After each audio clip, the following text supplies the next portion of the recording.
relancer li ñu yenn sujets yi ñu war a laal dégg nga donc j'ai intitulé le désordre mondial parce que Imam Dagga suñu mbaxalu Saalum bi faaw ñu defar ko loolu waajib la en fait mbokk yi Imam Dagga daf ñu mosoon a invité këram man ak ñoom Seydou Nour ak ñoom Mohamed Salim ak mbokk yëpp ñu dajee foofu mais yàlla xam na ne li ma leen di wax ni c'est du sérieux mu tegal ñu mbaxalu Saalum bu neex boo xamante ne dafa tax maanaam bi ñu ko lekkee dañoo fàtte li ñu fa doon waxtaanee yëpp waxtaan yi xam-xam yi ñu doon def ak jotaay yëpp dañ koo fàtte tellement que mbaxalu Saalum bi dafa neexoon ak kaani boo xamante ne nii ba léegi man lekkaatuma kaani bu neexee noonu imam comme gàmm ngi jeex na faaw ñu dajeewaat te xam naa ne yow war nañu mën a am programme sax incha allah maa ngi leen di yëgal itam docteur Mbaye Diouf mi ngeen xam yéen ñëpp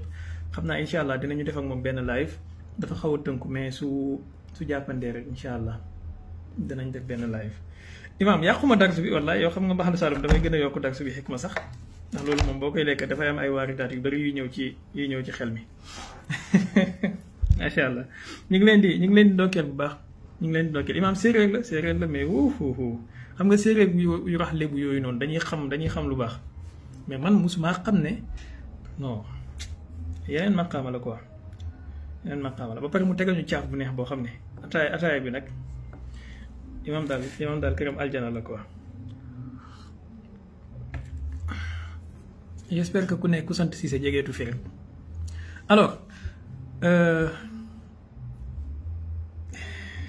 bu ma leen waxee li ma dal ci gàmmuwaat gi man ak Ahmedou Thiam ak ñoom maam xam naa da ngeen ree ba sonn mais du ma leen ko nettali tey beneen jour dinaa leen ko nettali damay bañ ngeen ree ba seen biir yi di métti sérieusement gàmmuwaat bi passé dañu amoon benn jotaay bu neex Ahmedou Thiam fekkee na ko man ak moom la woon ak ñoom maam ñoo fa nekkoon mais wupp alors commençons yonent bi sallallahu alayhi wa sallam dafa bokkoon ci ay jikkoom léeg-léeg daf daan def li ñuy tuddee misaax wala musaax donc duwul déconcentré wala mais dafay baax léeg-léeg au moins pour attirer cerveau yi la nar a déglu nga déconcentré leen balaa ñuy concentré waat yaakaar naa même ñiy jàngale psychologie sax ak matière psychiatrique yi léeg-léeg dañuy soxla luy déconcentrer cerveau tuuti ba mu mën a capter li nga koy jox. alors tey dañoo bëgg a waxtaanee désordre mondial te xam naa ne désordre mondial bi Imam Dagga mi ma gis fii désordre bi ci mbaxalu Saalum ci désordre la bokk parce que désordre weesuwul nga boolante ingrédients yuy dem ci mbaxalu Saalum yépp imam loolu ci désordre mondial la bokk voilà désordre alimentaire. sëñ Omar Thiam baal ma de en fait imam sànq sëñ Omar damaa gis mu doon laaj ci benn question ci statut bi mu ne lu tax tibb bi ñuy njëkk a tibb booy lekk lu tax tibb bi ngay njëkk a tibb du ànd ak dara maanaam doo dagg léegi doo dagg dara da ngay tibb noonu rek maanaam tibb bi daal dafay ànd ak tawhid quoi boobu xadaratul uluhiyya lay nekk da ngay wéetal da ngay wéetal tibb bi du ànd ak dara léegi yeneen tibb yi nag ci la yeneen ingrédients yi di ñëw xam naa ne nag question bu sérieuse la laajte question la boo xamante ne ñiy dox seyru ak ñi fii ci xadara yi moom war nañ koo tontu waaw lu tax tibb bi ngay njëkk a tibb du ànd ak dara ndax dafa nekk xabla tajalli loolu la ñuy tuddee zaatu xabla tajalli wala zaatu baada tajalli loolu bàyyi nañ ko doxkatu seyru yi ak waaraatekatu les waaraatekat 2.0 là ils vont nous y aider. A'uuzu billahi mina shaytaani rajim. Alors le désordre mondial jamono ji yéen ñëpp gis ngeen ne géopolitiquement àdduna bi jaxasoo boo xamante ne chaque jour maanaam chaque instant yaa ngi xalaat ne mën na exploser. ci wàllu militaire jàppoon nañ ne diggante Russie ak Occident kese la mais apparemment am na yeneen foyer de tension yuy tàkk itam te waxoon naa leen ko fii un jour que ne même ci Afrique am na benn foyer de tension boo xamante ne mu ngi nekk di xaw a yëngu malheureusement ñu bëri bàyyiwuñ ci xel mooy diggante Somalie Égypte ak Éthiopie ci Somaliland boobu ñu bëgg a xaaj maanaam suñu moytuwul dina nar naa indi guerre diggante Éthiopie ak Égypte mais bon espérons que yàlla dina ci def jàmm incha allah parce que dañoo bëgg a xaaj Somalie en fait Égypte d'accordul Éthiopie dafa bëgg a xaaj Somalie parce que loolu mooy arrangement. Alors maintenant diggante Russie ak Occident au moins maanaam sur le plan militaire am na ñoo xamante ne ils sont un peu raisonnables parce que xam nañ ne entre des puissances nucléaires on peut pas se faire la guerre parce que sinon c'est la fin du monde. Donc au moins à chaque fois bu mbir yi demee ba jaxasoo ba tàng ba nar a egg point culminant am na ñuy rebaisser waat tension bi un peu di léegi am na ay faucons yoo xamante ne ni chaque jour ñu ngi bëgg a xambutaal bi pour que tout le monde perde. Mais maintenant dañu am beneen tension boo xamante ne ça a duré depuis des décennies mais diggante 1 an yi weesu maanaam octobre daaw ak octobre ren dafa gën a chauffé wu waat muy li nekk ci Moyen-Orient bi yéen ñëpp xam ngeen li ko waral jarul ma ci jaaral mais rappelons un peu yenn points yi nga xamante ne souvent damay déglu ay analystes yu bëri mais du may déglu ñu koy fàttali c'est-à-dire jamono bi Donald Trump nekkee président dafa am benn projet bu mu initié woon mooy projet li ñuy tuddee les accords d'Abraham mooy fexe ba insérer Israël ci Moyen-Orient bi ba nga xamante ne réewu arab yi ak réewu jullit yi nekk foofu ñoom ñëpp dañuy reconnaître Israël defar seen relation diplomatique bu ko defee ñu créer benn espèce OTAN maanaam OTAN du Moyen-Orient en fait OTAN du Moyen-Orient bu ko defee ñu isoler Iran c'était ça le projet de Donald Trump maanaam bëgg a isoler Iran bu ko defee Iran nekk moom kenn seul parce que idéologiquement dañu fexe ba gëmloo réewu jullit ñi nekk foofu que ne leen yéen ak Iran bokku leen jëmuwaay ndax Iran ay chiite lañ yéen ay sunnite ngeen en majorité donc da ngeen a war a jël seen yoonu bopp et fexe nañ ba gëmloo leen que ni yahud bi sax maanaam juif bi moo lay war a gën a jege que chiite bi noté leen li may wax nii bu baax je pense que live bi peut-être dañ ko def ay xaaj yu bari s'il le faut imam Dagga danañ ci intervenir ak yeneen mbokk mais noté leen li may wax bu baax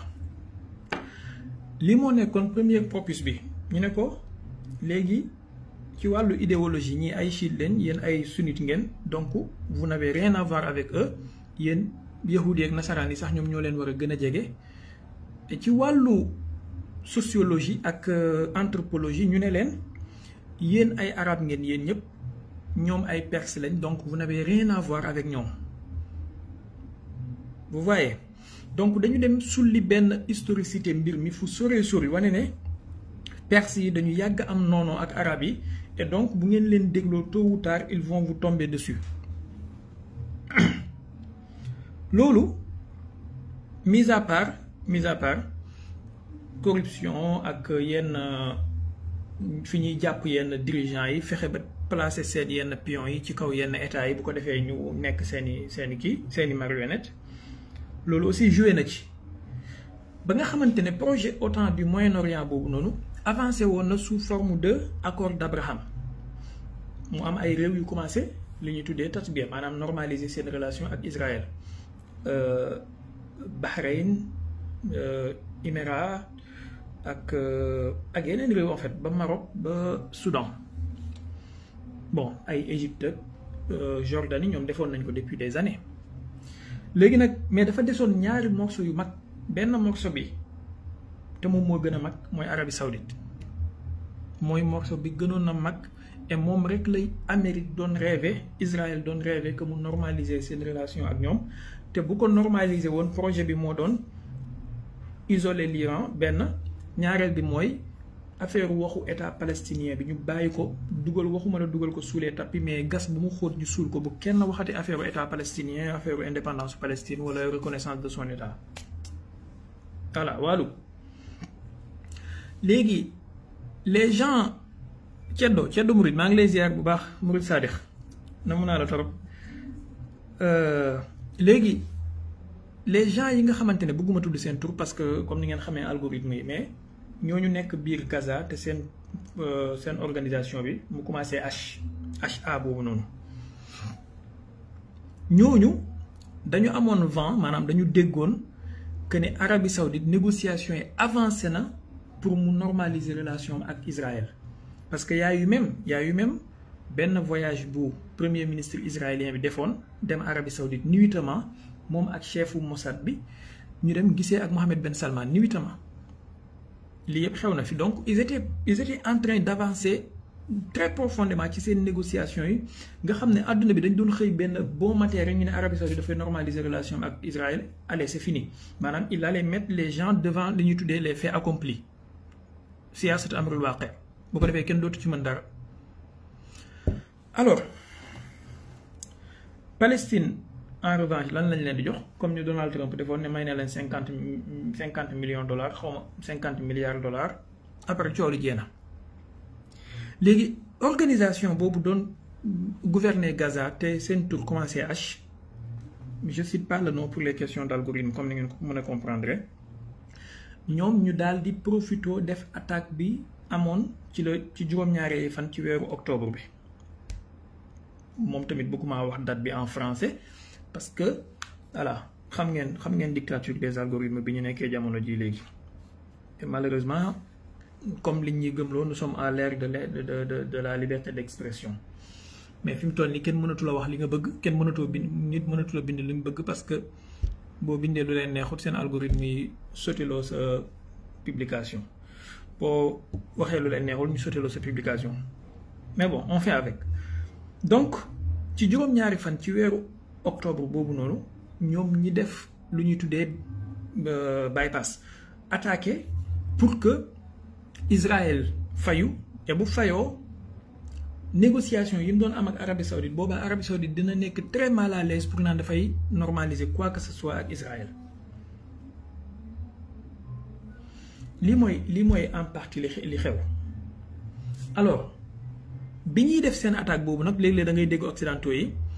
bu ñuy wax naan la waaw Iran ñoom ñooy armé gars yi ñooy armé diw mais en réalité Iran moom ci boppam les Iraniens ils ont été mis devant un fait accompli ginnaaw bi attaque juróom-ñaari fan ci weeru octobre boobu amee. léegi nag étant engagé comme niñ yàgg men ci cause palestinienne bi mënuñoo reculer bàyyi les gens il fallait qu'ils s'y mettent. donc ils se sont retrouvés devant un fait accompli et mënuñoo deltu ginnaaw ils se sont mis. alors boo xoolee relation diggante Iran ak organisation bi nekk Gaza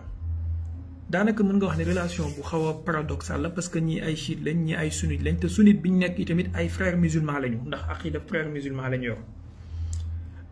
kon duñu ay sunnite yu xaw a yuy mën a jëflanteeg Iran wala nangam. mais de l'autre côté yaa ngi am Hezbollah ñoom ay chiite lañu et de l'autre côté ci Yémen aussi yaa ngi am li ñuy tuddee Ansarullah les Houthis ñoom tamit ay chiite lañu di lekk ay zaydiya lañ. maintenant boo jëlee premier plan bi nii nga am beneen plan à côté mooy Israël depuis la nuit des temps dañu amoon benn projet bu tudd projet de Grand Israël. Thierno Mouride mi xam na li may wax bu baax le projet du Grand Israël mooy yàgg nekk seen rêve boo delloo ci les bibles hébraïques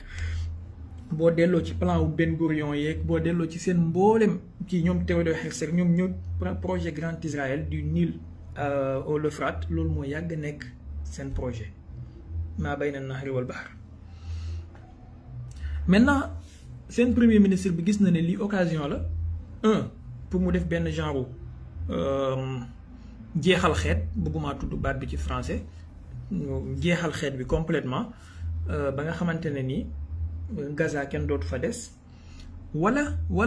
mu fexe bundu xatal leen tànc leen ba ñu obligé exilé wu soit Égypte soit ci beneen dëkk proposé woon nañ leen sax Rwanda en quelque sorte benn moment et ñi nekk ci Cisjordanie ñoom ñi fexe ba exilé leen ñu dem Urdun mooy Jordanie bu ko defee ñu accaparé Israël yëpp maanaam carte Palestine bi yëpp ñu accaparé ko et bu ñu accaparé carte Palestine bi bu ngeen xoolee premier ministre israélien bi àjjuma bale ci kaw dinaa ci ñëw mooy bi ñuy rey Hassan Nasrallah bu ngeen xoolee carte bi mu ekkati woon ci Nations Unies maanaam bi muy présenté mbir mi comme l'axe du bien ak l'axe du mal ci l'axe du bien bi maanaam Liban daf cee duggaale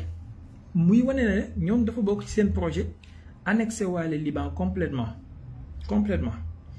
et lii après boo ko comprendre da ngay comprendre pourquoi li mu nekk di def actuellement nii ci Liban amul benn rapport ak ay xeex Hezbollah wala nangam non projet la boo xamante ne ñoom dañoo gëm ne yàlla moo leen jox suuf soosu noonu depuis juróomi junne at wala ñetti junne at donc dañoo war a ñëw dëggal loolu et boo xoolee Netanyahu wax na ko ci ay déclaration yu bëri parce que bokk na ci li mu doon wax mooy dafa war a dëggal la prophétie d'Ésaïe boo delloo ci bible hébraïque yi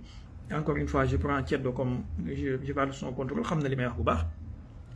boo delloo dans les prophéties d'Ésaïe dañu wax ne maanaam l'axe du mal te ñoom ñu représenté ko comme Iran Syrie ak Irak dana xeex ak l'axe du bien et l'axe du bien boobu noonu ñoom ñu représenté ko comme Israël nga xam ne moom mooy empire du bien pour ñoom dana déférer l'axe du mal bi et bu ko déféré ba pare ci lay masiix bi di ñëw moom mooy seen masiixu dajjal seen masiix bi ñoom seen messie bi donc c'est un projet c'est une guerre pour ñoom une guerre sainte boo xamante ne ni c'est diggante l'antéchrist ak le messie et loolu pour dëggal après concrétiser le projet du grand Israël mais dafa am benn problème mooy grand Israël boobu noonu mënta am bu fekkee ne tabaxuñu troisième temple bi et troisième temple boobu bu ngeen xoolee l'un des ministres yi nga xamante ne ñoo gën a katakay na ci ñi ànd ak premier ministre israélien bi muy Ben-Gvir Itamar Ben-Gvir chaque jour maanaam amul daanaka ñaari fan yuy jàll ci semaine bi te demul ci esplanade des mosquées bi def fa ay provocation maanaam dem na ba proposer sax que ne nañ daaneel mosquée bi anyway lii yëpp ay rappel historique la pour ngeen am benn genre vision globale ci situation bi ak li ko waral duwul ne rek Amérique moo jógee fële ñëw bëgg a kii nii wala ñiy ñëw attaquer ñiy rey non c'est beaucoup plus complexe et beaucoup plus profond que ça ginnaaw boo xamee lii léegi on fait un peu benn rappel chronologique des événements après octobre juróom-ñaari fan ci weeru octobre premier ministre israélien bi am na may nañ ko occasion li mu bëggoon mooy mu ñëw attaquer def benn guerre ravage def nangam yëfi dof yi muy def ni yëpp tasaare dëkk bi yàq dëkk bi dàqate nit ñi bu ngeen xoolee li mu leen di def dem leen au sud bu ñu demee au sud mu ñëw bombardé waat leen dem leen au nord bu ñu ñëwee au nord mu bombardé waat leen c'est ce qu'il est en train de faire et c'est ce qu'il a voulu c'est pourquoi am yenn ci analystes yi ñuy wax ne xëy na sax événement yi amoon ci juróom-ñaari fan ci weeru octobre ñoom Israël ñoo bëggoon mu am moo tax ils ont laissé faire parce que bu fekkee ne ñoom te loolu moo lay wan paradoxe bi am bu fekkee ne ñoom ni ñuy wax ne noonu la ñu mel ci wàllu renseignement ak wàllu intelligence militaire ak wàllu intelligence civile noonu la ñu mel ci wàllu technologie ba nga xamante ne bande de Gaza boobu noonu janax sax su fay dugg ñu ngi koy yëg comment ils peuvent ne pas savoir que ne am na quelque chose qui était en train de se préparer comment ils peuvent l'ignorer comment ils pouvaient l'ignorer donc de deux choses l'une soit ils l'ont su xamoon nañ ne y avait quelque chose qui se préparait mais ils ont laissé faire pour après ñu am occasion am prétexte def li ñu bëgg a def soit li ñuy woote woo ak propagande bi ñuy def ci wàllu renseignement ak ci wàllu dooleeg noonu la ñu am ak yooyu yëpp c'est pas vrai on va voir après alors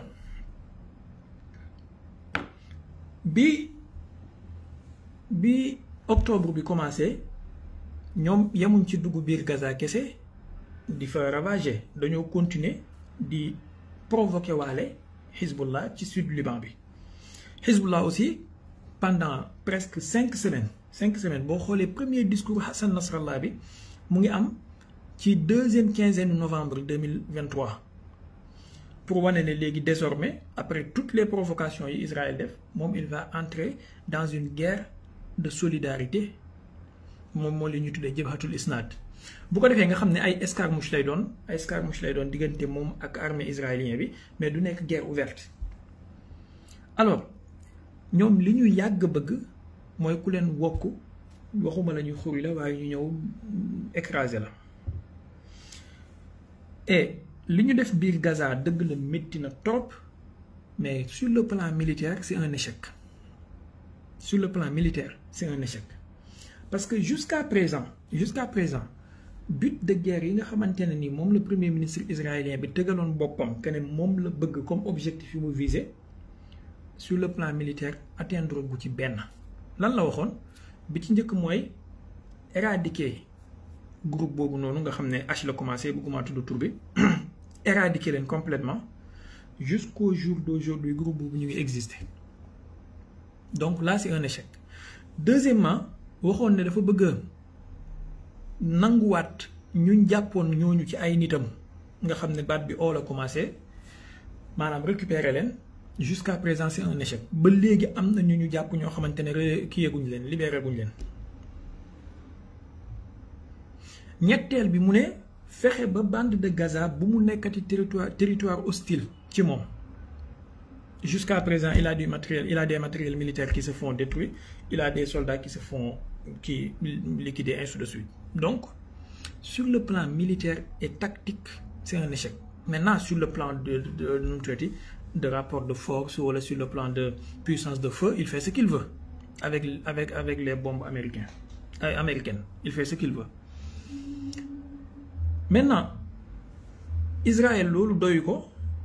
escarmouche yooyu mu doon am ak Hezbollah doyu ko il est allé ci mois de mars 1er avril 2024 mu bombardé annexe ambassade iranienne bi nekk Syrie. C'était un bombardement délibéré ñoo ko tey maanaam yow déjà ambassade bu nit territoire wu nit la souveraineté am la tey ambassade Nigéria bi nekk fii Sénégal dafa mel ni territoire Nigéria la ambassade Sénégal bi nekk France dafa mel ni territoire sénégalais la donc boo fa duggee dafa mel ni yaa ngi Sénégal léegi yow nga dem bombarder ambassade nit rey ay officiel am ba pare toog ne wàllu maanaam da ngay ñëw naan sa tee kenn du la wax dara. xam nga maa tey foofu la yam bi mu defee loolu adduna bi yëpp xulli seen bët di seetaan comment l'Iran va réagir naka la Iran di réagir et bu leen fàtte ne lu jiitu lii affrontement direct diggante Iran ak Israël mësul am maanaam ay affrontement intermédiaire moo doon am ak ay voilà par proxy wala ay sabotage ay assassinat ciblé ak yu mel noonu yooyu moo daan am mais affrontement direct militaire diggante Iran ak Israël en tout cas Iran des Mollahs bii la depuis 1979 ba léegi mësuloon am. léegi nag àdduna bi bi ñu xullee seen bët di seetaan comment l'Iran va réagir l'Iran a fait une première réaction boo xamante ne nii c'était sans précédent mooy envoyé na ay salves de missiles ak ay drones maanaam ay missiles de croisière ay missiles balistiques ak ay drones. D'abord c'était une réponse boo xamante ne chorégraphiée et calibrée maanaam daf ko yëgal américains yi yëgal ko occidentaux yi daanaka yëgle ko ci àdduna bi yëpp ne dinaa répondre ba pare wax nature réponse bi muy am. Pourquoi Iran defoon loolu en fait loolu bettul woon Israël bettul woon kenn Israël xamoon nañ ne Iran lii lay def waxtu temps la koy def temps lay def pourquoi mu defoon loolu parce que dafa xam ni premier ministre israélien bi ak faucon yi nekk ci côté lenn rek la ñu bëgg mooy pousser l'Iran à la faute boo xamante ne ni xam nañu Occident tey jii ni ñu hypocrite ils vont tous crier au loup ne Israël est attaqué nangam donc ils vont créer une guerre généralisée ci région bi yépp et comme ni ma leen ko yàgg a waxee fii maanaam dafa am ñu bëgg un chaos total dans ce monde am ñoo xamante ne chaos boobu bëgguñu ko dañoo bëgg empire bi daanu de lui-même mais bëgguñu chaos am tey jii boo jëlee les Chinois ils veulent pas le chaos boo jëlee les Russes ils veulent pas le chaos boo jëlee les Iraniens ils veulent pas le chaos. Maintenant de l'autre côté il y a des gens yoo xamante ne gis nañ ne seen empire mu ngi menacé wu seen dollar bi mu ngi menacé wu seen hégémonie mu ngi menacé wu et ils veulent un chaos généralisé pour que tout le monde perde et après ñoom ñu ressaisir ñu renaître encore. Donc chaos boobu noonu moom la ñuy wut et naka lañ ko mën a amee comme provoqué nañ Russie ba sonn Ukraine chaque jour mu ngi def ay provocation mais ñi ngi gis ne Poutine c'est quelqu'un qui a des nerfs d'acier maanaam il calcule bien ce qu'il fait avant de réagir il ne réagit pas au chaud wala par émotion et tout xam nañ ne ce gars-là c'est un joueur d'échec il prépare les 10 coups d'après wala les 8 coups d'après c'est pas quelqu'un boo xamante ne da nga naan xóob rek mu ne xóob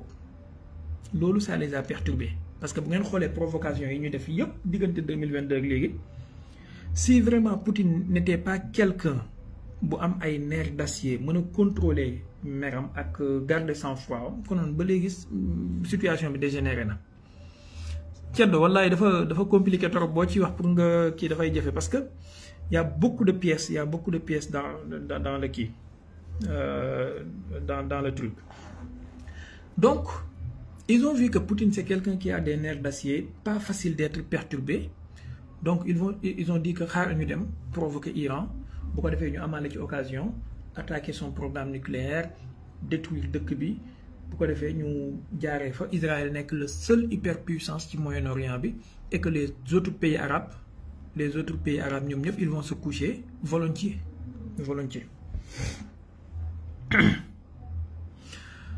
mais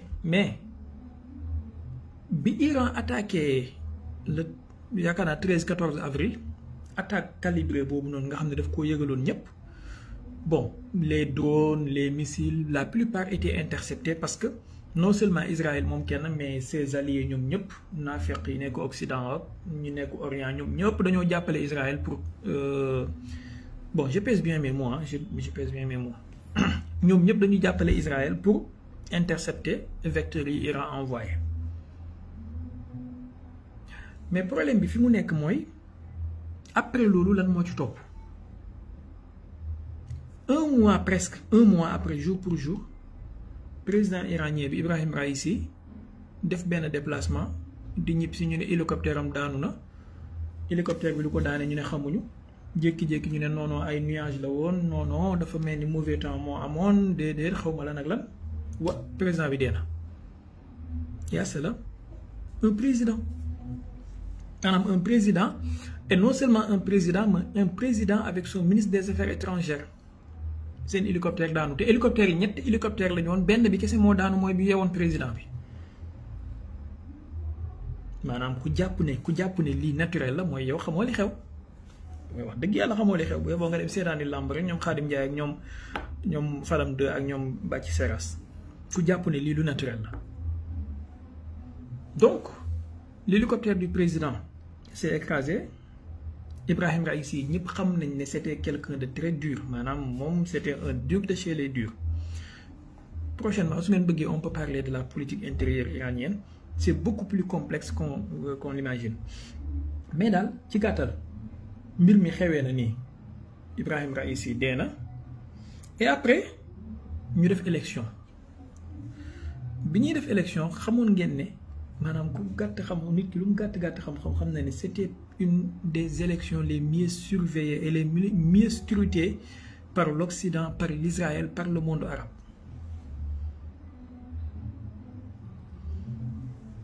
Donc même su fekkee ne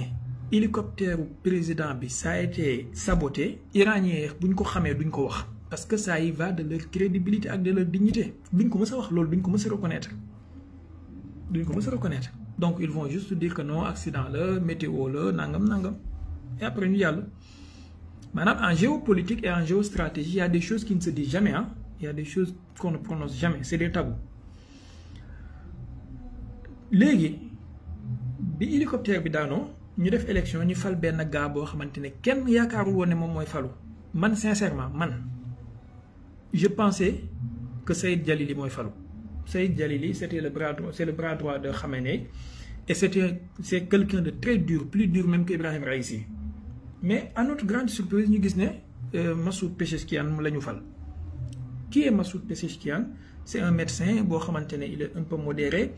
il est pour la négociation avec l'Occident nangam. Anyway bi ñu ko faleeg léegi dëkk bi xaw naa calme maanaam ay manifestations yi ngeen daan dégg ak yooyu noonu amul di ngeen comprendre pourquoi. Nañu continuer alors hélicoptère président bi daanu na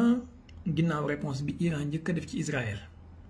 donc c'était sans précédent Iran attaqué Israël directement et frontalement un mois après jour pour jour hélicoptère président bi daanu c'est comme entre parenthèses c'est comme Prigojine xawma mu ne dafay def marche sur le Kremlin xawma lan ak lan def benn mouvement d'humeur un mois après jour pour jour avion am daanu ñu ne Prigojine dee na et on va attribuer ça à Dieu comme yàlla moom dafa yaatu gannaaw wala les petits malaïka là voilà mouvement d'humeur météo bi.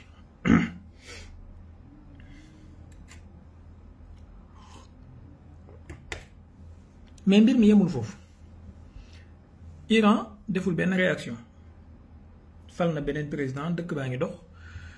commencé nañu négocier avec les Américains en sous-main lan la Israël def président bi ñu fal bees jour bi mu jëlee fonction maanaam bi muy prêter serment Ismaël Haniyeh dem Iran moom mooy chefu groupe boobu noonu tudd commencé H. Ismaël Haniyeh bi mu demee Iran ci même jour bi ñu ko attaqué ci même jour boobu itam ci la ñu attaqué Fouad Choukour ci Beyrouth maanaam même jour 29 ak 30 août c'est quelques heures moo dox ci diggante bi. kan moo nekkoon Fouad Choukour? Fouad Choukour c'était le numéro 1 sur le plan militaire ci Hezbollah maanaam moom moo nekkoon daanaka numéro 2 bu Hassan Nasrallah. donc mën nga wax ne ginnaaw assassinat wu Abbasul Moussawi en 1982 la je crois ki nga xamante ne moom la Hassan Nasrallah succédé ginnaaw assassinat wam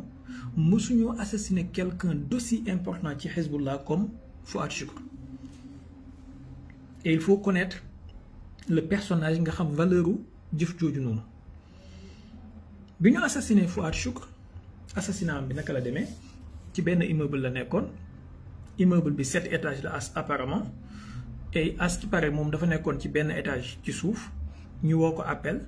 ki ko woo apparemment dafa nekk ci benn ci étage yi ci kaw demandé ko à ce que mu rejoindre ko foofu et moment bi muy jugee appartement moom dem ci appartement bale ci lañu ko visé. Il y a beaucoup de zones d'ombre yoo xamante ne qui sont pas encore claires man mi wax dëgg yàlla am na ci yoo xamante ne xaw ma ko mais daal scénario bi de façon générale ni la demee. léegi Ismaël Haniyeh moom naka lañ ko reyee ci biir chambre bi mu doon fanaan ci fi ñu ko dalaloon nga xam ne c'est l'un des lieux les mieux protégés ci Iran foofu la ñu visé chambre bi ray ko. ñëpp xam nañ ku ko def soxlawul ñu koy wax maanaam ñëpp xam nañ kan moo nekk derrière ça Israël kese ak américains yi ñoo am intérêt ci def lii. bi ñu defee loolu mu nekk ñaari événement yu succédé wu Israël xam na ne il faut que réponse dina am Hezbollah avait promis de répondre Iran itamit nee nañu ñoom danañ répondre parce que li ñu def dañoo attaquer seen souveraineté. dañoo attaqué seen intégrité territoriale ainsi de suite ba pare dañoo rey seen gan Hezbollah nee nañu rey nañ seen numéro 2 rey nañ seen numéro 1 sur le plan militaire donc ils vont répondre mais le problème mooy dañ doon xalaat est-ce que la réponse bi Hezbollah war a def ak bi Iran war a def dafay nekk une réponse commune nga xam ne dañ koy def de façon coordonnée même jour même heure ça aurait eu beaucoup plus de chances de saturer la défense antiaérienne mais aussi de disperser les forces israéliennes et buñ ko naroon def itam parce que jamono jooju noonu tombé woon nag Israël attaqué woon na Yémen ci Hodeïda donc les Yéménites aussi voulaient répondre donc ñuy xalaat est-ce que duñ def benn réponse coordonnée des 3 fronts nord sud ak l'est bi. Hassan Nasrallah il a attendu pendant 20 jours et bi mu génnee discours bi mu def mu wane ne la réponse ne sera pas coordonnée man depuis foofu wax dëgg yàlla depuis foofu ci la sama xel commencé di ñaaw ci yu bari pourquoi parce que sur le plan stratégique loolu moo ëppoon intérêt téeméeri junne yoon une réponse coordonnée des 3 fronts et moo doon gën a am chance ci faire beaucoup plus mal que réponse boo xamante ne buy dispersé wu lay doon ku nekk di répondre de son bord mais Hassan Nasrallah bi mu waxee bon c'était un diplomate c'était un grand politicien bu am expérience am na yoo xamante ne du ci dugg il a juste expliqué que la réponse ne sera pas coordonnée et que Hezbollah moom va faire sa part des choses et un bon jour ñu yeewu ñu ne Hezbollah répondre na à Israël ñoom tamit daal di def déclaration que ne la veille def nañ benn attaque préventive boo xamante ne ni détruire nañ ci plus de 6000 missiles yu Israël préparé yu Hezbollah préparé woon pour frapper ko sur Israël 6000 missiles 6000 bu leen fàtte ne Hezbollah c'est le groupe armé le plus puissant du monde maanaam on compte environ ci puissance Hezbollah 150 000 voire lu ko ëpp ci ay missiles 150 000 maanaam téeméeri junne ak juróom fukki junne ci ay missiles ak ay roquettes entre missiles ak roquettes donc Hezbollah c'est pas des blagues mais Israël annoncé ne détruire na 6000 missiles Hassan Nasrallah bi mu génnee le lendemain ne leen li ngeen wax du dëgg ñun amuñu woon intention envoyer 6000 missiles on a répondu hier mais suñu réponse 340 vecteurs la ñu envoyé il a dit j'ai noté 340 vecteurs 340 vecteurs yooyu noonu des roquettes des drones ainsi de suite et ba pare il a précisé moom fan la visé woon mooy base u Galilot bi nga xamante ne nii foofu la seen unité 8200 nekk Murid Sadikh xam nga unité 8200 maanaam moom mooy comme genre NASA bu Israël lépp luy renseignement militaire renseignement électronique ak yu mel noonu ak tamit sabotage yeeg yenn coordination yeeg ñoom ñoo chargé wu ci loolu maanaam ci certains côtés sax ils sont beaucoup plus redoutables que le Mossad malheureusement Mossad la nit ñi gën a xam mais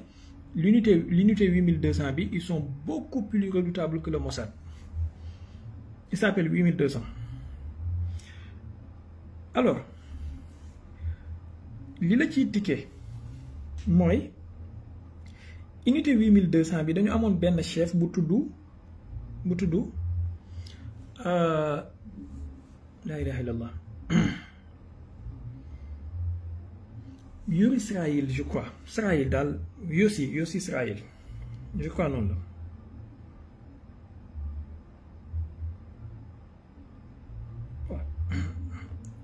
waaw Yossi Israël noonu la chef bi tuddoon mais Yossi Israël bi après attaque Hezbollah bi quelques jours après ñu ne ñu il a démissionné il a écrit une lettre et il a présenté sa démission déglu leen baax li ma leen di wax il s'appelle Yossi Israël ñu annoncé sa démission mais ba léegi kenn tegu ko bët de l'autre côté am ñuy wax ne il n'a pas démissionné en fait en réalité il a été tué ci attaque bi Hezbollah defoon man wax dëgg yàlla je donne une certaine probabilité ci wax ne dañ ko rey parce que boo xoolee après réaction bi Israël am te on sait Israël ni ñu amee aada ci nëbb seen yenn lacunes yeeg yu mel noonu donc ils peuvent bel et bien cacher que ne un grand militaire bu mel ni Yossi Israël wala un grand chef d'une unité aussi prestigieuse bu mel ni Yossi Israël Hezbollah arrivé na à la liquider comme ça donc même su amoon duñ ko wax mais de l'autre côté comme je vous ai dit am na ñu wax ne Yossi Israël en réalité il a été assassiné ci frappe bi Hezbollah defoon parce que Hezbollah base boobu la visé woon et li ma ci jaaxal mooy ñoom bi ñuy annoncé démission wu Yossi Israël ba léegi kenn gisul Yossi Israël fu mu waxee ne moom moo démissionné ils l'ont juste annoncé comme ça vaguement et raison yi ñu avancé mooy nee na parce que il a échoué ci prévenir attaque bi amoon ci octobre 2023 ngir yàlla de bon sens yow attaque bu amoon octobre 2023 nga échoué ci prévenir ko nga toog ba août 2024 ngay doog a démissionné ngir loolu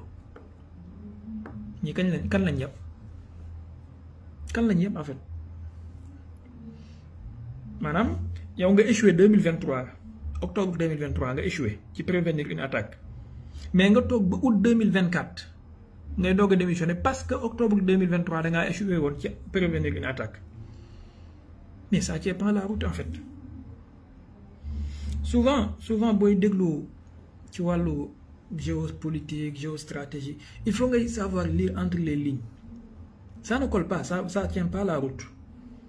bu fekkoon ne il a échoué ci prévenir attaque bi amoon octobre 2023 moo tax mu waroon démissionné kon normalement dès octobre 2023 la waroon démissionné wala novembre 2023 mais du xaar ba mois d'août 2024 wala septembre 2024 muy doog a démissionné parce que c'est septembre même septembre la du xaar ba septembre 2024 muy doog a démissionné donc man loolu ça m'a fait douter ci ne est-ce que waa ji rayuñu ko et bu fekkee ne rey nañ ko ça explique en partie lu tax Hassan Nasrallah après ñu ray ko lu tax Israël am obsession ci viser la tête militaire de Hezbollah. Et vous allez le comprendre parce que arriver à tuer un gars comme Yusuf Israël, oui, c'est pas une mince affaire. Vous faites qu'il y a si cela s'est produit du lundaw. Et man voilà wax deug yalla japp na ne le gars dafa dem bar sax motax gars yi après ils ont perdu complètement leur contrôle. Légui ginnaw bi Hezbollah defé lolu Israël jékki-jékki quelques 2 semaines après wala 3 semaines ñu am lu ñuy tuddee l'attaque des beepers wala l'explosion des beepers. En fait, c'était une opération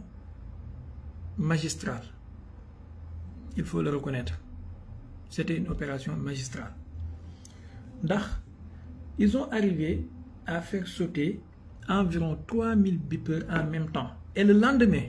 ils sont arrivés à faire sauter des talkie-walkie avec des micro-ondes. Mais bon, j'ai pas vu des micro-ondes. Les talkie-walkie là, ils ont explosé. Mais gis naa ñu bind ne ay micro-ondes tamit explosé wu nañ. En fait, Israël dañu yàgg infiltrer Hezbollah parce que façon opération bu mel noonu ça demande plusieurs choses. Bi ci njëkk mooy il faut arriver à faire une infiltration humaine pour mën a xam carrément ñii ban moyen de communication la ñuy communiquer seen biir et boo xamee moyen de communication bi ñuy utiliser nga mën a xam fan lañ koy jëndee kan mooy seen fournisseur et kan mooy chargé des achats yooyu yëpp c'est un travail colossal boo xamante ne ça se fait pas du jour au lendemain et boo xamee kan mooy seen fournisseur kan mooy seen responsable des achats ak circuit de distribution bi su affaire bi ñëwee fan lay jaar ak logistique bi nga xamante ne moom mooy livrer affaire bi yëpp loolu il faut un temps pour le savoir et Israël ils ont réussi à savoir tout ça léegi explosion beeper yi théorie yu bari am na ci am na ñuy wax naan Israël dafa am benn technologie boo xamante ne ils arrivent à faire exploser des batteries à distance. Bon, sincèrement, boo xamee tuuti ci wàllu explosion ak ci wàllu kii tu sais que man wax dëgg yàlla astabidu zalik maanaam tu sais que loolu c'est peu probable mais li ma jàpp ne moom moo gën a probable que mu am mooy dañu arriver à infiltrer la chaîne d'approvisionnement ba am accès ci fabricant bi. Et ils ont réussi, par exemple, à fabriquer des fakes. Parce que, si tu usine bi nga xamantene mom lañu wax ne fofu la non pas Pegasus, ça n'a rien à voir avec Pegasus. Li c'est autre chose. Bo topé usine bi nga xamantene mom lañu wax ne mom mo jaay Hezbollah affaire bi, usine bi c'est une société japonaise. D'accord? Et société japonaise bobu nonu mom dafa wax ne dafa sous-traité woon marché bi benn entreprise bu basé wu en Hongrie entreprise boobu basé wu en Hongrie boo toppee chaîne bi da ngay gis ne kenn nit moo fa nekk benn jigéen te amul benn locaux bu fixe amul adresse et bu ñu demee topp jigéen boobu moom itamit mu ne la dafa sous-traité woon marché bi ci benn entreprise bu nekk Norvège lañu xawma kii Finlande en tout cas moom tamit benn Roumanie benn entreprise bu nekk Roumanie pas Japon Taïwan voilà merci Taïwan la pas Japon entreprise taïwanaise bi ne ñoom dañu sous-traité marché bi ci benn entreprise bu nekk Hongrie entreprise bi nekk Hongrie boo fa demee gis ne kenn nit moo fa nekk mu ne la moom tamit dafa sous-traité woon marché bi ci benn entreprise bu nekk Roumanie entreprise bi nekk Roumanie bi moom tamit ñaari nit ñoo fa nekk ñoo xamante ne kenn xamul leen amuñu identité fixe est-ce que yéen a ngi comprendre maanaam boo xamee tuuti ci wàllu espionnage ak wàllu infiltration ak couverture tu sais parfaitement que lii c'est l'œuvre du Mossad. léegi man bi ma gisee lii ma ne kon peut-être même beeper yi Hezbollah doon utiliser ils ont été fabriqués en Israël même et foofu la ñu arrivé à piéger les choses piéger appareils ba pare distribuer leen ko yàgg naa leen fi expliquer le fameux espion là bu tuddoon Eli Cohen te mu espionné woon Syrie ak plateau du Golan. Donc ils ont réussi à piéger les batteries et pour pouvoir les faire sauter en même temps. Plus de 3000 personnes am nañ ci ay causalité ñii perte nañ seeni bët et boo xoolee opération bi ni mu demee ça montre que dañu appliquer comme méthode bi Hezbollah di appliquer buy communiquer ci beeper yi mooy da ngay bës sonnerie maanaam beeper kii bi dafay sonné lu yàgg nga nit ki daf koy jël lire message bi ñu ci bind léegi ñoom peut-être ils ont arrivé à faire sonner les beepers plus long que d'habitude ba nga xamante ne ni yow mi ko tegoon ci sa table fële wala yow mi ko tegoon ci buntu bi fële da ngay dem jëli ko parce que tu as l'impression qu'il y a quelque chose d'important qui se passe donc bu ñu ko jëlee ça se rapproche des yeux et ils arrivent à faire exploser ça loolu moo tax ñu ci bari ba ambassade iranien bi sax da nga gis ne affaire bi ci visage bi la explosé wu et y en a d'autres qui ont perdu la vie am nañu ci perdre les mains am nañu ci perdre des membres ainsi de suite. Ça a été une opération magistralement réussie mais c'est dangereux parce que ça crée un précédent extrêmement dangereux. Imaginez tey jii bu doon Poutine moom moo def lii maanaam le KGB wala le SVR ñoom ñoo ko def ci Ukraine mën nañ ko maanaam suñ ko bëggee mën nañ ko. Imaginez tey jii bu doon chinois yi ñoom ñoo ko def ci Taïwan buñ ko bëggee mën nañ ko. Imaginez bu ko iranien yi defoon ci Israël wala ci Arabie Saoudite wala feneen maanaam il crée un précédent extrêmement dangereux boo xamante ne ni kenn xamul fu mu jëmee àdduna bi parce que finalement même smartphone bi nga téye même téléphone bi nga téye mën nañ ko exploser ci sa loxo même téléphone bi nga téye te bu ngeen xamee taarixu ñooñu nekk bande de Gaza te seen tur bi commencé H te ma waxoon ne du ma tudd seen tur bi sànq am na benn kenn ci seen ingénieurs yi koo xamante ne il était très futé ci wàllu infiltration wàllu assassinat ciblé ak yooyu mu ngi tudd Yahya Ayash moom tamit noonu lañ ko reyee et moom biñ koy rey batterie téléphone am bi la ñu piégé woon may ko téléphone bi loolu moo tax ngeen jéggal ma c'est pas pour vous faire peur mais ku lay may téléphone jamono jii defal ndànk voilà defal ndànk surtout tubaab nga dajeeg benn tubaab rek mu ëggat téléphone jox la defal ndànk voilà bon Yahya Ayash boobu yaakaar naa am na ñu ko xam fii ci yéen je vois des gens qui sont très renseignés ici donc je suis content de parler devant eux ndax xam naa ne li may wax ñoo ko gën a xam Yahya Ayash dafa sonaloon Israël trop léegi ñoom ils ont piégé un téléphone fexe ba am benn xaritu naaram bu ko may téléphone boobu te fekk xaritu naaram boobu c'était un agent israélien mu fexe ba xam ne Yahya mu ngi utiliser téléphone bi genre téléphone yu ngand yooyu la jamono jooju portable yi amul woon mooy téléphone yu ngand yooyu mel ni frigo te nga xam ne dafay am kii bi fii bouton yi ñu woo ko ba mu décroché bi mu leen leeree ne décroché na ñu exploser téléphone bi à distance mu dee. Alors fan lañ toll on a fait combien de minutes est-ce que duñu arrêter après ñu def deuxième partie parce qu'il y a beaucoup de choses à dire en fait trop de choses même mais Yahya Ayash nii lañ ko rayee woon ci explosion téléphone à distance. Maintenant Hezbollah explosé nañ seen beeper yi ak seen comment il s'appelle seen talkie-walkie yi à distance ça fait des dégâts et loolu am na ay théories yu bari yu ci am premier bi mooy dégg naa benn analyste bu wax te wax jooju wax dëgg yàlla yenn na maanaam mu ne bon c'est un fin connaisseur quand même des choses parce que il a été dans des trucs de renseignement et tout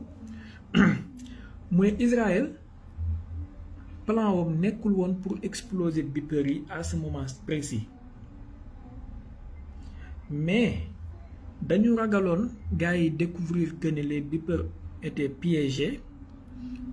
et bu ñu ko xasee découvrir danañ ko mën a éviter te danañ mën a trouver piège bi ba contourner ko donc ils se sont précipités à faire péter, à faire exploser ça pour que voilà que ça fasse plus ou moins de dégâts. L'essentiel mooy bu ñu découvrir seen piège maanaam ku am opération bu mel nii boo demee ba koy def dafay fekk à la veille d'une grande guerre wala au milieu d'une grande guerre nga def ko pour perturber sa adversaire complètement mais yow déclenché go opération terrestre déclenché go guerre nga exploser arme bu mel nii c'est que dafa mel ni da ngaa yàq say bal à l'air donc moo tax bi mu waxee loolu waxam ci xaw a yenn maanaam pour man que ne Israël dañoo ragaloon gars yi découvrir affaire bi parce que y avait des vents que gars yi commencé nañoo soupçonner beeper yeeg yu mel noonu ndax ni muy surchauffé donc ñu commencé woon def ay enquêtes et que ñu ne xaaral ñu faire exploser pour éviter de se faire prendre. Alors bi beeper yi amee Hassan Nasrallah génn na def na discours et d'ailleurs moom mooy son dernier discours moom mooy son dernier discours yal na ko yàlla yërëm yal na ko yàlla jéggal wax dëgg yàlla man c'était quelqu'un bu man dama koo bëgg wax dëgg yàlla dama koo bëgg yàlla def ma bëgg ko et comme ni ma leen yàggee wax c'était un politicien bu fin boo xamante ne ku xam li muy def la et ku am pondération ak modération la et man je pense que Israël commettre nañ erreur bu rëy ci assassinat bi ñu ko assassiné parce que xamuñu kan la ñuy am en phase 2 après ils peuvent avoir un gars beaucoup plus intraitable et beaucoup plus dur que Hassan Nasrallah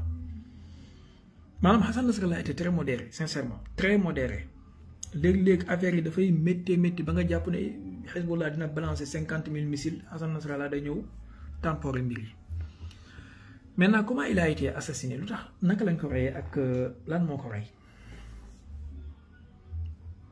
d'abord man gëm naa ni trahison am na mais trahison bi fan la jógee am na ñuy wax naan Iran ñoo ko trahir am na ñuy wax naan ci biir Hezbollah lañ amee kenn ku ko trahir kuñ jënd ci ñoom ainsi de suite am na ñuy extrapoler naan non Israël dañoo aay ci wàllu ci wàllu renseignement ak ci wàllu espionnage moo tax ñu mën koo tracer mais bu doon loolu dëgg la Israël du nekk di trambalé wu ci bande de Gaza bi depuis 1 an xamul fu ay otages am nekk pour jëli leen depuis 1 an bande de Gaza c'est environ 300 mètres carrés Hassan Nasrallah depuis 2006 Israël ñu ngi koy wër mënuñu koo am 2006 ba 2024 maanaam suñu ko mënoon a am 2006 du yegg si 2024 kon le fait de vouloir dire que non affaire bi ay prouesse d'intelligence la wala d'espionnage wala non c'est pas ça ndax boo xoolee série d'assassinats yi am diggante bi ñu reyee Fouad Choukr ba léegi ci ngay xam ne yaa anguille sous roche presque toute la tête du sax presque mais toute la tête du Hezbollah a été décapitée toute la tête Fouad Choukr attaque des beepers yi am mu am benn waay boo xamante ne bokk na ci ñi gënoon na doy waar ci Hezbollah mu ngi tudd Ibrahim Aqil maanaam c'était une tête en fait au vrai sens du terme Ibrahim Aqil moom moo nekkoon le commandant des forces li ñu tuddee unité d'élite Ridwan moom moo ne unité d'élite du Hezbollah ki ko fondé woon mooy Imad Mournia Ibrahim Aqil bi attaque des beepers yi amee mu dajale au commandement bi yépp pour une réunion ñu ñëw bombarder appartement bi ñu dajale woon ñoom ñëpp ñi dee ñoom ñëpp kulluhum maanaam plus de 10 personnes d'un coup lii ngeen jàpp ne coïncidence la wala problème de kii la renseignement la maanaam Hezbollah lu ñu dof quand même depuis 1900 depuis les années 80 ñu ngi exister maanaam am na au moins ay précautions sécuritaires yu ñuy jël am na au moins ay précautions sécuritaires yu ñuy jël du ñëw di suicider wu comme ça donc forcément il y a une trahison ci ñoo xamante ne wala foo xamante ne wala koo xamante ne moom mooy joxe les lieux les coordonnées ak les adresses précises yi nga xamante ne nii foofu la ñuy mën a attaquer pour cibler ñi nga xamante ne ñoom la ñu bëgg a cibler forcément ça existe mënul ñàkk bi ñu reyee Ibrahim Aqil diggante bi rey nañ ci yeneen commandant yu bari rey nañ Mohamed Sourour moo nekkoon commandant des forces de missile xawma des forces aérospatiales bu nga xam ne lépp luy wàllu vecteur aérien ay missiles yeeg drone yeeg yooyu moo ko yore woon diggante bi tamit rey nañu ñoom comment il s'appelle Aliou Karki moom bi ñuy rey Hassan Nasrallah lañ ko reyaale mais imaginez un bon vendredi mooy vendredi bi bële passé démb la am semaine Benyamin Netanyahu taxaw ci kaw tribune Nations Unies di def discours am et au même moment fekk na ñi ngi doon def ay tractations pour un accord de cessez-le-feu de 21 jours barki démb gis naa le ministre des affaires étrangères bu Liban te boo xamee waa ji di nga xam ne sa parole a du poids gis naa le ministre moom ci boppam wax ne Hassan Nasrallah était d'accord pour un accord de cessez-le-feu. Il avait même donné son feu vert. Donc voici quelqu'un qui voulait la paix. Voici quelqu'un qui était d'accord pour la paix. Bi mu joxee accord am donc il s'est désarmé maanaam il n'est plus sur la défensive autrement yenn précautions yi mu doon jël xëy na dina ko bàyyi parce que le ministre des affaires étrangères bi dafa wax ne Hassan Nasrallah était d'accord pour un accord de cessez-le-feu et que Amérique ak France waxoon nañ leen ne Benyamin Netanyahu tamit d'accord na pour un accord de cessez-le-feu maanaam il avait donné son accord de principe mu jugee fa dem États-Unis pour def discours am ci New York moment bi muy def discours am ci New York Hassan Nasrallah mu ngi dajee ak le général Abbas Nilfourchan bu jugee woon Iran ak ñoom Ali Karki ñu ngi dajee ci benn bunker de 30 mètres de profondeur 30 mètres de profondeur c'est pas 2 mètres c'est pas 3 mètres 30 mètres de profondeur et subitement bombardement aérien am ñu balancé fa ay bombes de maanaam 80 tonnes de bombes wala 80 bombes de xawma plusieurs tonnes 2000 tonnes 80 bombes de 2000 tonnes au total 2000 tonnes 80 bombes am na sax ñu ma gis ñu wax 85 bombes d'ailleurs chaîne israélienne yi ñoom de kii la ñuy wax 85 bombes la ñu wax donc balancé nañ fa 85 bombes de 2000 tonnes au total ay bombes perforantes lañ woon boo xamante ne anti bunker la mu rey Hassan Nasrallah ak ña fa nekkoon ñëpp sincèrement c'est une grande perte pour la Oumma mis à part li koy looy mën a wax ci ay diw nangam la c'est une grande perte pour la Oumma islamique sincèrement et malheureusement il y a eu une certaine hypocrisie des pays à majorité musulmane mais bu ñu xamoon comme li Mohamed Morsi waxoon la taqtulu usuuda bilaadikum fa taakulakum kilaabu aadaikum bu leen rey seen gaynde yi nekk seen dëkk au risque de vous faire mordre par les chiens de vos ennemis buñ ko xamoon danañ jéem a protéger ku mel ni Hassan Nasrallah wala sax bu dee ñu metti lu ko mais ils ont fait comme si de rien n'était anyway léegi naka lañ ko reyee ak lan moo ko rey man jàpp naa ne lii nag sama gëm-gëm la mën naa am ma juum jàpp naa ne li ko trahir une partie ci état profond iranien bi am nañ ci loxo waxuma le guide suprême waxuma kii mais état profond bi laa wax maanaam entre le nouveau président ak ses nouveaux collaborateurs allahu alam damay wax en public am na yoo xamante ne du ma ko mën a wax surtout ci réseaux sociaux yi mais daal jàpp naa ne une trahison profonde de plus haut niveau am na parce que bu dul loolu quelqu'un ku mel ni Hassan Nasrallah ak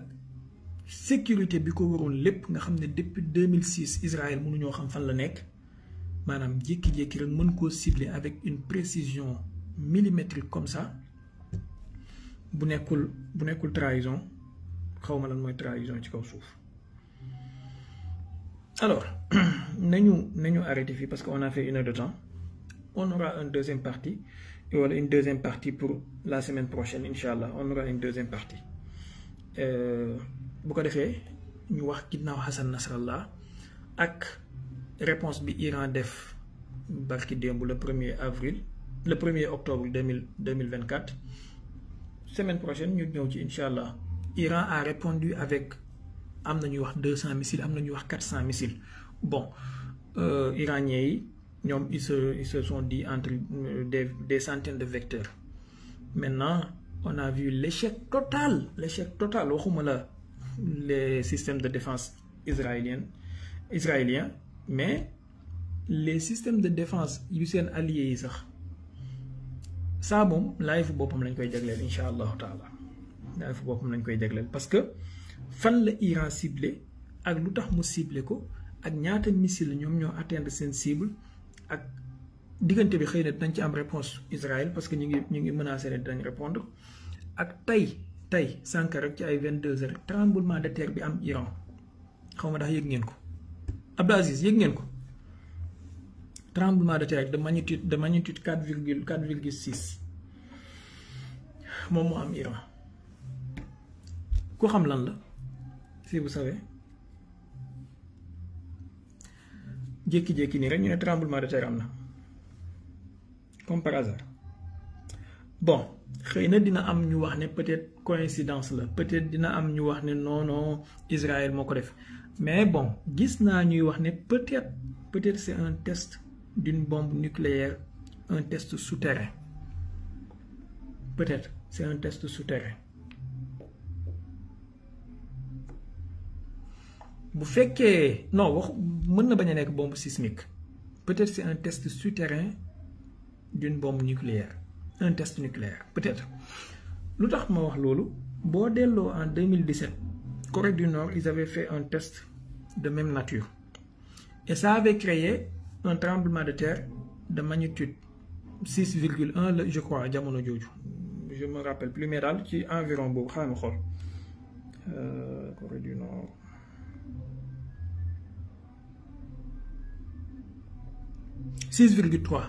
de magnitude 6,3 la woon et on a l'habitude yenn test souterrain yi dafay créer ay tremblement de terre de magnitude entre 4 et 6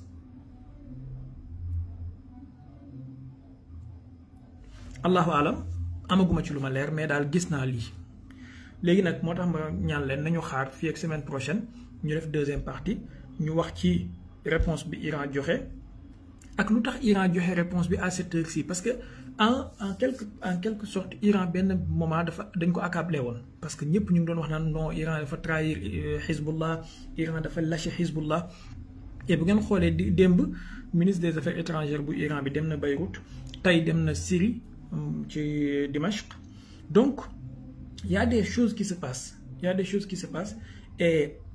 actuellement France Macron def na benn déclaration bi mu paree déclaration bi que ne dañoo war a arrêter livraison wu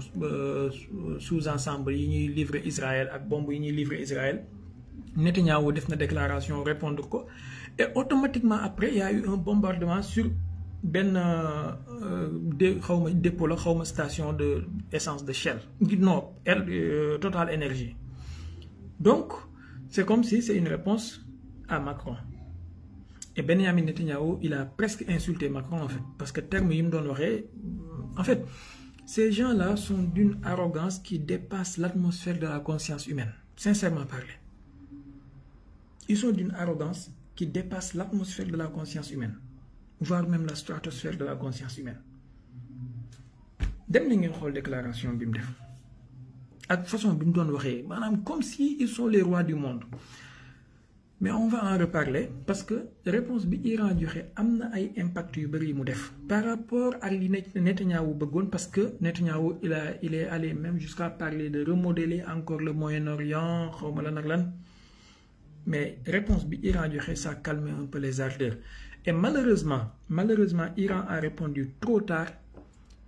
Man, je suppose que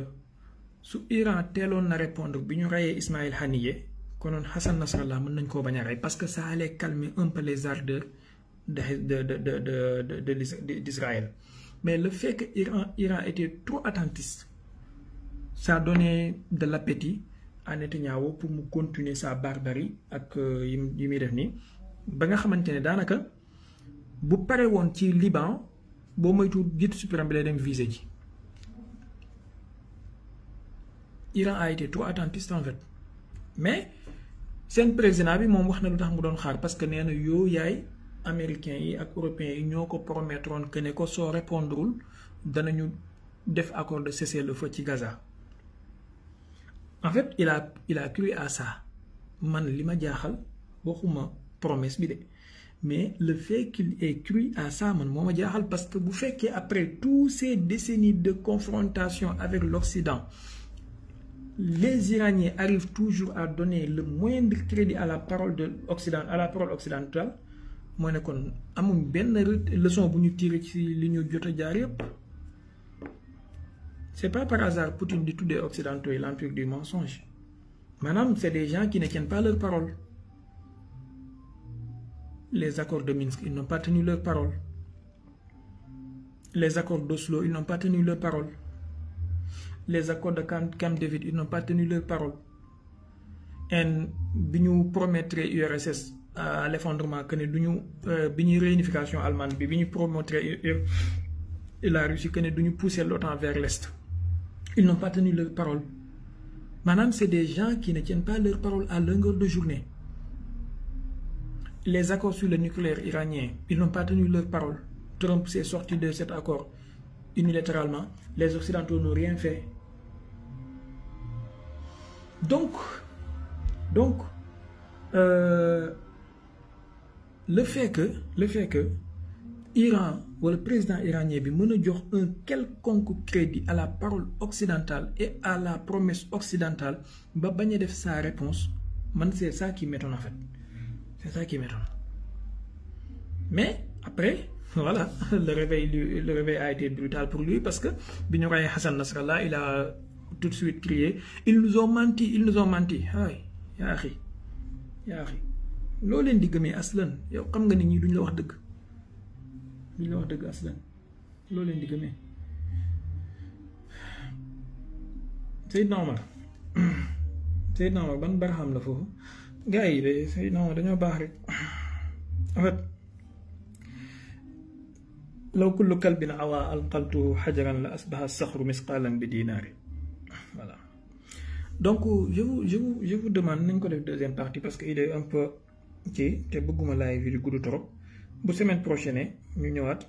et d'ici là fekk ngeen préparer seeni questions. damaa bëgg ngeen préparer ay questions yu saf, ay questions yoo xamante ne ça va vraiment génne, parce que am na yenn wax yoo xamante ne wala yenn xam-xam yoo xamante ne peut-être wala yenn information yi il faut question moo koy mën a soulever, mais comme ça nii rek du ma mën a toog di tari lépp, xëy na sax mën na fatu. Mais préparez vos questions s'il vous plaît, préparez vos questions et on va discuter longuement Inch'Allah. Il y a énormément de choses yu ñuy mën a waxtaan, et je pense que ça sera intéressant. Danañ topp actualité bi d'ici la semaine. Espérons actuellement, et surtout li ci dangereux déglu leen li ma leen di wax nag bu baax. Netanyahou est allé voir Poutine nuitamment. C'était un voyage secret. Il y a de cela 1 à 2 semaines comme ça. Il est allé voir Poutine, mais apparemment il n'a pas eu ce qu'il voulait. Poutine l'a très mal reçu. Bu leen ma laaj fan laa jëlee information bi. annoncé wuñu ko yëgle wuñu ko mais man xam naa ci dara en tout cas il est allé voir Poutine.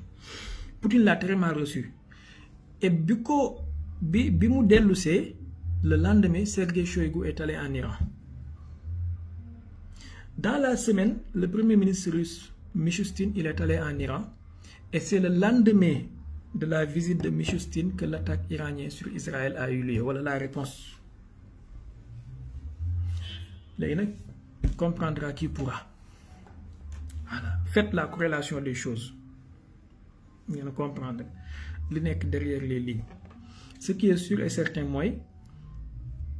la Russie se charge de l'aspect militaire, du côté militaire, et la Chine se charge du côté économique.